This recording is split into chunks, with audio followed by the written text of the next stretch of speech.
Maris, aimez vos femmes. Femmes, soyez soumises à vos maris. Ce passage d'Éphésiens 5 est souvent cité, mais rarement expliqué correctement. Certains y voient une domination, d'autres y voient une injustice. Mais en réalité, ce verset parle d'équilibre, de responsabilité et d'amour sacrificiel. Dans cette vidéo, nous explorons ce que signifie réellement aimer comme Christ. Pourquoi la responsabilité de l'homme est immense. Ce que veut dire la soumission dans son contexte biblique. Le mariage biblique n'est pas une lutte de pouvoir, c'est une complémentarité. Quand l'amour est profond et le respect volontaire, le foyer devient stable et fort. Maris, aimez vos femmes. Le texte biblique dit « Maris, aimez vos femmes, comme Christ a aimé l'Église et s'est livré lui-même pour elle ». Cela signifie un amour sacrificiel, un amour protecteur, un amour responsable, un amour qui élève. Christ n'a pas dominé l'Église, il s'est donné pour elle. Donc l'homme biblique n'est pas un tyran, il est un leader serviteur. Aimer selon ce modèle signifie protéger émotionnellement, respecter, honorer, être fidèle, être stable, créer un climat de sécurité.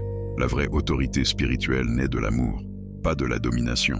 Un homme qui n'aime pas correctement ne peut pas exiger le respect. Femmes, soyez soumises. Le mot soumise fait peur aujourd'hui. Mais dans le contexte biblique, il ne signifie pas infériorité. Il signifie alignement volontaire. Il signifie coopération. Il signifie respect du leadership établi dans le foyer. La soumission biblique n'est pas esclavage, elle est confiance. Une femme ne se soumet pas à la violence. Elle ne se soumet pas au péché. Elle ne se soumet pas à l'abus. Elle s'aligne avec un homme qui aime comme Christ aime. La soumission saine est une réponse à un amour sécurisant. Le déséquilibre moderne? Aujourd'hui, certains hommes veulent l'autorité sans responsabilité et certaines femmes veulent l'indépendance sans coopération. Résultat, conflit de pouvoir. Or, le mariage biblique n'est pas une compétition, c'est une complémentarité. L'homme est appelé à aimer avec profondeur. La femme est appelée à respecter avec sagesse. Quand ces deux forces fonctionnent ensemble, le foyer devient stable. La beauté de l'équilibre. Quand un homme aime véritablement sa femme, elle se sent protégée, elle se sent valorisée, elle se sent en sécurité. Et naturellement, le respect devient fluide. Quand une femme respecte son mari, il se sent honoré, il se sent encouragé, il se sent motivé à être meilleur.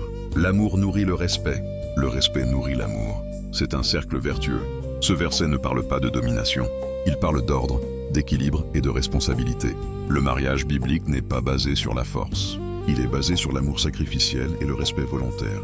Si chacun remplit son rôle avec maturité, le mariage devient un espace de croissance, pas de lutte.